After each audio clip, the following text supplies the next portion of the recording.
प्रिय विद्यार्थियों, chapter number 2 के अंतर्गत हमने 2 छंद कर लिए थे। आज हम पढ़ेंगे तीसरा छंद। इसकी व्याख्या देखिए। इसके अंतर्गत क्या क्या वार्तालाप होता है लक्ष्मण और परशुराम के मध्य, ये बताया गया है। सीता स्वयंवर की सभा चल रही थी। उसके मध्य में जब भगवान शिव का धनुष राम के हाथों टूट जाता है, उस समय क्रोधित स्थिति में परशुराम पधारते हैं और उनके बीच में लक्ष्मण, राम और परशुराम के मध्य जो वार्तालाप होते हैं वहाँ यहाँ बताए गए हैं। तो देखिए, अनेक प्रकार के व्यंग बाण जब लक्ष्मण करते हैं तो उनको सुनकर परशुराम अत्यधिक क्रोधित होते हैं। वो अपना जवाब देते हैं। बार बार लक्ष्मण और परशुराम के मध्य वार्तालाप होता है। नेक्स्ट देखिए, विहसी लखनऊ बोले मृदवानी।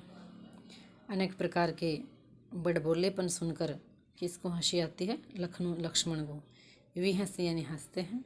बोले मृदुवाणी, फिर मीठी वाणी में, मृदु वचन में, कोमल वाणी में परशुराम को लक्ष्मण बोलते हैं। परशुराम से कहते हैं, अहो मुनिश महाभट मानी। अहो मुनिषु, मुनियों में ईश्वर यानी सर्वश्रेष्ठ महामुनि। महाभट, तुम तो महान योद्धा हो। पुनि पुनि मोही दिखाओ कुठारो, इसलिए बार बार मुझे क्या कुठारो यानी कुल्हाड़ा तुम्हारा फरसा दिखा रहे हो। किसका हथियार था? परशुराम का। महान योद्धा होता वो बार बार अपना हथियार नहीं दिखाता, फिर तो उस कार्य को कर ही देता। तो लक्ष्मण को जब उसने यानी परशुराम ने कहा था कि तुम तो मूर्ख अज्ञानी हो, बिना सोचे समझे ऐसी वाणी बोल रहे, मुझे नहीं जानते, मेरे क्रोध को नहीं जानते, फरसे को नहीं जानते, तब लक्ष्मण व्यंग बाण छोड़ता, वापस कटाक्ष करता है, व्यंगपूर्ण उक्ति कहता है, बार बार आप तो मुझे क्या है अपना कुल्हाड़ा दिखा रहे हो, तुम तो वास्तव में महान योद्धा हो। चहत उड़ावन फूंकी पहाड़ो, चहत उड़ावन, तुम तो चाहते हो उड़ाना, फूंकी पहाड़ो, पहाड़ को फूंक मारकर उड़ाना चाहते हो। क्या कभी पहाड़ फूंक मारने से उड़ता है? नहीं। यहाँ कुंबड़बतिया को नाही, जे तर्जनी देखी मर जाही। यहाँ यानी यहाँ पर। कुंबड़बतिया, कुंबड़बतिया एक फल होता है जो बहुत ही हल्का दुर्बल होता है, या कुंबड़े का छोटा फल हम कह सकते हैं, यानी कमज़ोर मनुष्य। को नहीं, यहाँ कमज़ोर मनुष्य नहीं है, कुंबड़बतिया का फल नहीं है। किसको कह रहा है? लक्ष्मण अपने आप के लिए कह रहा है, यानी मैं भी निर्बल कमज़ोर नहीं हूँ। जे तर्जनी देखी मर जाही, जो तुम तर्जनी उंगली दिखा रहे हो, इसको देखते ही हमें मरे जाएंगे। यानी मैं भी इतना निर्बल नहीं हूँ कि तुम्हारे बार बार कथनों को सुनकर ही मैं क्या हूँ, डर जाऊँ। यानी अपने पराक्रम को, अपने साहस को वो भी प्रकट कर रहा है लक्ष्मण भी। देखे कुठारू सरासन बाना, मैं कुछ कहा सहित अभिमाना।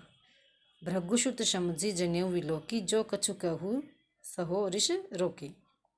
देखी कुठारू सरासन बाणा, मैं क्या देख रहा हूँ? कुठारू यानी तुम्हारा कुल्हाड़ा फरसा। सरासन बाणा, बाणा बाण, सरासन सर जोड़ आसन, सर का आसन, सर का अर्थ बाण, बाण किस पे धरे जाते हैं? आसन क्या है? धनुष, यानी धनुष बाण, और मैं कुठार देख रहा हूँ। मैं कछु कहाँ सहित अभिमाना, तुम अभिमानपूर्ण अनेक प्रकार की बातें कह रहे हो और मैं क्या हूँ? उन सबको सुन रहा हूँ। तुम्हारी गर्वोक्तियों को, अभिमानपूर्ण कथनों को किसके? परशुराम के। लक्ष्मण कह रहा है मैं सुन रहा हूँ, देख भी रहा हूँ तुमने क्या धारण कर रखा है, कुठार यानी फरसा, धनुष और बाण। भृगुसुत समझी जनेऊ बिलोकी, भृगुसुत समझी जनेऊ बिलोकी। भृगुसुत, भृगु के पुत्र, सुत का अर्थ होता बेटा, भृगु उनके पिता का नाम था, भृगु ऋषि।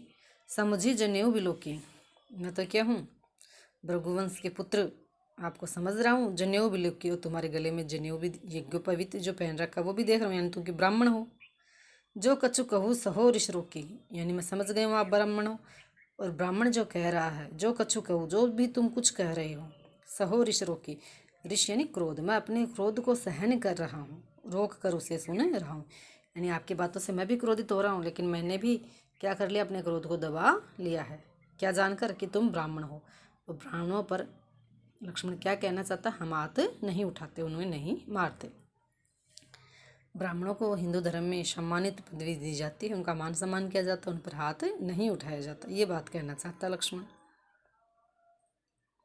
सुर महिषुर हरिजन अरुगाई, सुर देवता, महिषुर हरिजन अरुगाई। सुर है देवता, महिषुर, मही का अर्थ होता पृथ्वी, पृथ्वी पे देवता का रूप किसको माना गया? ब्राह्मण को। तो ब्राह्मण अर्थ हो गया इसका। हरिजन यानी ईश्वर के भक्त, ईश्वर की भक्ति जो करते हैं वो लोग, सज्जन लोग। और गाय यानी गाय। वो कहता है कि हम किस पर हाथ नहीं उठाते, देवताओं पर, ब्राह्मणों पर, ईश्वर के भक्तों पर, और अंतिम में बताया है गाय। हमरे कुल इन पर न शुराई, शुराई यानी वीरता, हमारे कुल में इन पर शुराई वीरता नहीं दिखाई जाती, अर्थात इन्हें चोट नहीं पहुंचाई जाती, मारा नहीं जाता। तो तुम भी क्या हो, एक ब्राह्मण हो, इसीलिए मैं ब्राह्मण जानकर आप पर हाथ नहीं उठा रहा, ये कहना चाह रहा लक्ष्मण। बधे पापू अब कीर्ति हारे, मारतू हूँ पाप परिय तुम्हारे, कोटि कुलिश सम वचन तुम्हारा, व्यर्थ धरहूँ धनु बाण कुठारा। तो लक्ष्मण आगे क्या कहता है, बंधे पापू अब कीर्ति हारे। बंधे का अर्थ था मारना। हम अगर आपको मारते हैं यानी ब्राह्मण को मारते हैं तो इनको मारने पर क्या हमें पाप लगता है।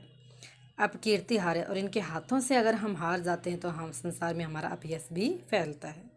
मारता हूँ पाप परिय तुम्हारे, चाहे आप मुझे मारो लेकिन फिर भी मैं तो क्या करूँगा, आपके पैर ही पड़ूंगा, अर्थात आपका सम्मान ही करूँगा, मैं आप पर हाथ नहीं उठाऊँगा। कोटि कुलिश सम वचन तुम्हारा, व्यंग्यबाण करता लक्ष्मण वापस कि हे परशुराम, कोटि कुलिश, कुलिश का अर्थ था वज्र, इंद्र का हथियार होता है, बहुत ही कठोर माना जाता है। कोटि यानी करोड़, तुम सम वचन तुम्हारे, सम समान उपमा है यहाँ, वचन तुम्हारे, तुम्हारी बातें ही, वाणी ही क्या है, करोड़ों वज्र के समान है यानी कठोर है। व्यर्थों धरहूँ धनु बाण कुठारा, तुमने तो व्यर्थ में, बेकार में ही धनुष और बाण, कुठार यानी फरसा धारण कर रखा है। लोग तुम्हारी वाणी को सुनकर ही मर जाएंगे, आपको तो हथियार धारण करने की आवश्यकता ही नहीं है, ये कहा गया है, कटाक्ष किया गया वापस कि हे परशुराम जी, आपके वचन ही क्या हैं, करोड़ों वज्र के समान, अर्थात अत्यधिक कठोर हैं, लोग इसे सुनकर ही मर जाते हैं। आपने तो व्यर्थ ही धनुष बाण और कुठार धारण कर रखा है। जो भी लोग की अनुचित कहूँ, क्षमा महामुनि धीर, सुनी शरोष भृगु वंशमणि, बोले गिरा गंभीर। जो भी लोग की, जो ये देखता है, अनुचित कहूँ, जो मैंने अनुचित कह दिया है, क्षमो महामुनि धीर, तो हे महामुनि, हे महान तपस्वी, आप उसे क्या कर दो, क्षमा कर दो। धीर धैर्य धारण करने वाले, क्योंकि परशुराम ने बार बार कहा था ना, मैं क्या हूँ, अत्यधिक गंभीर हूँ, पृथ्वी को कई बार क्षत्रिय विहीन कर दिया है, मैं सहन कर रहा हूँ तुम्हारे क्रोध को, अपने क्रोध को सहन करके दबा रहा हूँ, मैं तुम पर हाथ नहीं उठाना चाहता। एक प्रकार की जो बातें कही थी पहले वाले छंद में, उनका उत्तर यहाँ लक्ष्मण के द्वारा दिया गया।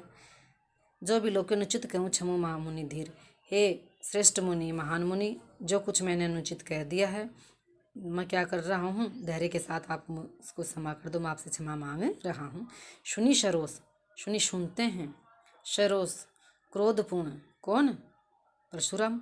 भृगवंश मुनि, भृगुवंश के मणि, अर्थात भृगुवंश में उत्पन्न हुए मणि के समान, कौन, परशुराम। ये किसके लिए है, परशुराम के लिए। बोले गिरा गंभीर, फिर अपनी गंभीर, गिरा, गिरा होता वाणी, वाणी में बोलते हैं।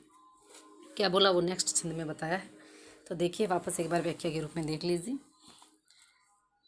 व्यसी लखनु बोले मृदुवानी, अहो निशु महाबट माने, पुनि पुनि मोहि दिखाव कुठारो, चहत उड़ावन फूंकी पहाड़ो। जब बार बार परशुराम लक्ष्मण को धमकाते हैं कि बच्चा जानकर मैं तुम्हें छोड़ रहा हूँ, तुम मुझे नहीं जानते, पूरा संसार मेरे बारे में जानता है, मैं अत्यधिक क्रोधी, क्षत्रियों का शत्रु हूँ, पृथ्वी को मैंने कई बार जीत लिया है। तो इस प्रकार की बातें सुनकर लक्ष्मण हंसकर और कोमल वाणी से परशुराम से कहते हैं, अहो मुनिषु महाबट मानी, हे महान मुनि, आप तो बहुत ज़्यादा वीर पूर्ण व्यक्ति हो, महान योद्धा हो, मैं तो इस बात को भूल ही गया था। पुनि पुनि मोहि देखो कुठारी, इसीलिए एक श्रेष्ठ योद्धा की तरह आप तो बार बार मुझे अपना कुल्हाड़ा यानी फरसा दिखा रहे हो। चैत उड़ावन फूंकी पहाड़ों, आप तो पहाड़ को ही फूंक से उड़ाना चाहते हो। कटाक्ष करते हुए लक्ष्मण कहना चाहता है कोमलवाणी में, हे मुनीश्वर या महान मुनि, आप तो अपने को बड़ा ही भारी योद्धा समझते हैं, इसीलिए बार बार मुझे कुल्हाड़ी दिखा रहे हैं, आप तो फूंक मार कर ही पहाड़ उड़ाना चाहते हैं। यहाँ कुंबड़ बतिया को नाही जे तर्जनी देखी मर जाई, यहाँ पर कुंबड़ बतिया अर्थात कुंबड़े का फल निर्बल कमजोर व्यक्ति नहीं है कि आप जो बार बार अंगुली दिखा रहे हो, ये अंगूठे के पास की अंगुली होती है तर्जनी, तर्जनी अंगुली देख के कोई आप डरे जाएगा या मरे जाएगा। अर्थात लक्ष्मण कहना चाहता मैं इतना कमज़ोर नहीं हूँ कि बार बार तुम डरा रहे हो और मैं तुम्हारी बातों से डरे जाऊँगा। देखिए कुठारू शरासन बाना, मैंने देखा है आपने धनुष बाण और कुठार अर्थात कुलाड़ा धारण कर रखा है और कुछ अभिमानपूर्ण अनेक प्रकार की तुम बातें कह रहे हो। कहा सहित अभिमानपूर्ण अनेक प्रकार की अपनी बड़ाई कर रहे हो, गर्वोक्तियाँ कर रहे हो। भृगुसुत समझे जनेऊ बिलोकी, लक्ष्मण कहता है भृगुवंशी समझकर और जनेऊ बिलोकी योग्य पवित्र देखकर मैं यह जान गया हूँ कि आप ब्राह्मण हो। जो कछु कहूँ सहो ऋषियों की, जो आप कुछ भी कह रहे हैं मैं भी उस क्रोध को सहन कर रहा हूँ। आप कह रहे हो कि मैं अधिक क्रोधी हूँ, तो आपके क्रोध को मैं भी सहन कर रहा हूँ। यह जान कर कि आप ब्राह्मण और ब्राह्मणों पर हाथ उठाना मैं अनुचित समझता हूँ। सूर महेश्वर हरिजन अरुगाई, हमरे कुल इन पर न शुराई। लक्ष्मण कहते हैं हे तपस्वी या हे परशुराम जी, हमारे वंश में देवता, ब्राह्मण, ईश्वर के भक्त और गाय इन पर हाथ नहीं उठाया जाता, इन पर शुराई अर्थात वीरता प्रदर्शन नहीं किया जाता, इनको चोटें नहीं पहुंचाई जाती। बधे पापू अब कीर्ति हारे, अगर मैं आप पर हाथ उठाता हूँ संसार में हमारी क्या होगी, हमें पाप लगेगा। इनको मारने से हमारा वंश यह मानता कि पाप लगता है और आपके हाथों से अगर मैं हार जाता हूँ तब भी संसार में हमारा अपयश ही होगा, अर्थात किसी भी तरफ मुझे कोई लाभ नहीं होगा। मारता हूँ या परिय तुम्हारे, फिर भी आप अगर मुझे मारते हो तो मैं आपके पैर ही पड़ता हूँ, अर्थात क्षमा मांगता हूँ। आप मारे तो भी मैं आपके पैर पड़ता हूँ, या मुझे पैर ही पड़ना चाहिए। कोटि कुलिश संवचन तुम्हारा, लक्ष्मण कहते हैं कि आपकी तो वाणी ही या वचन ही करोड़ों वज्र के समान है। व्यर्थ दरहूँ धनु बाण कुठारा, आपने तो व्यर्थ में ही, बेकार में ही धनुष बाण और फरसा धारण कर रखा है। आपको तो इनको धारण करने की आवश्यकता नहीं है, क्योंकि तुम्हारे वचन ही करोड़ों वज्रों के समान है। तो यहाँ कठोर शब्द नहीं दे रखा, देखो अभी तो कठोर होता है, यहाँ कठोर का नाम नहीं है। 3 अंग बताई उपमा के, 1 अंग गायब कर दिया, हटा दिया है। जो भी लोग के अनुचित कहूँ क्षमो महामुनि धीर, लक्ष्मण कहते हैं कि आपके धनुष बाण और कुठार को देखकर मैंने जो भी कुछ अनुचित कहा है, तो हे गंभीर धैर्यशाली महान ऋषि, आप उसे क्षमा कीजिए। सुनी सरोष भृगवंश मुनि बोले गिरा गंभीर, क्रोध सहित भृगवंश की मणि के समान चमकने वाले अर्थात परशुराम गंभीर होकर क्रोध को दबाकर लक्ष्मण से कहते हैं, वाणी में बोलते हैं। इस प्रकार से इसकी व्याख्या हो गई। तो देखिए ये व्याख्या आपको करनी है, साथ ही साथ विशेषताएं आपको बता दी गई। हर छंद में विशेषताएं एग्जाम में आती हैं, वो अलग से पॉइंट नहीं होगा कि व्याख्याओं के साथ विशेषताएं लिखिए, वो विशेषताएं हमें करनी है। तो इसमें क्या शिल्प के अंतर्गत 2 होता है शिल्प, एक भाव पक्ष, एक कला पक्ष। कला के अंतर्गत छंद, रस, अलंकार, भाषा इत्यादि होते हैं। शब्द भंडार होता है, कौन कौन से शब्द हैं, किस प्रकार के हैं। भाव में भावना होती है, क्या क्या भावना, कौन कौन सी बात यहाँ बताई गई है, तो वो सारे आपको लिखने हैं। जैसे लक्ष्मण क्या है, व्यंग की युक्तियाँ कह रहा है, बार बार परशुराम का क्रोध बढ़ा रहा है। साथ ही साथ लक्ष्मण के द्वारा कहा गया फूंक से मारने से पहाड़ का उड़ना और कुंभड़बतिया हम नहीं, ऐसे तर्क देकर और अधिक क्रोधित कर रहा है किसको, परशुराम का। परशुराम सुनकर इन बातों को क्या है अत्यधिक क्रोधित हो रहे हैं। साथ ही साथ रघुकुल वंश की रीति यहाँ बताई गई है कि रघुकुल वंश जो है वो कभी भी इन पर हाथ नहीं उठाता। कि इन 4 बताए हैं, देवताओं पर, ब्राह्मणों पर और ईश्वर के भक्तों पर और गायों पर। तो इस प्रकार की बातें बताई गई हैं। कठोर, अधैर्यशाली कौन बताए गए हैं, क्रोधित स्वभाव के परशुराम बताए गए। वही है भाषा शैली की अवधि भाषा का प्रयोग है, पात्रों के अनुसार भाषा शैली है। कमलकांत शब्दावली लक्ष्मण की है, कठोर वाणी किसकी है, परशुराम जी की। और 2 चौपाई छंद का इसमें प्रयोग किया गया। अलंकारों में उपमा आ गया, अनुप्रास आ गया। तो इस प्रकार से आपको प्रत्येक छंद में लिखना है। Thank you.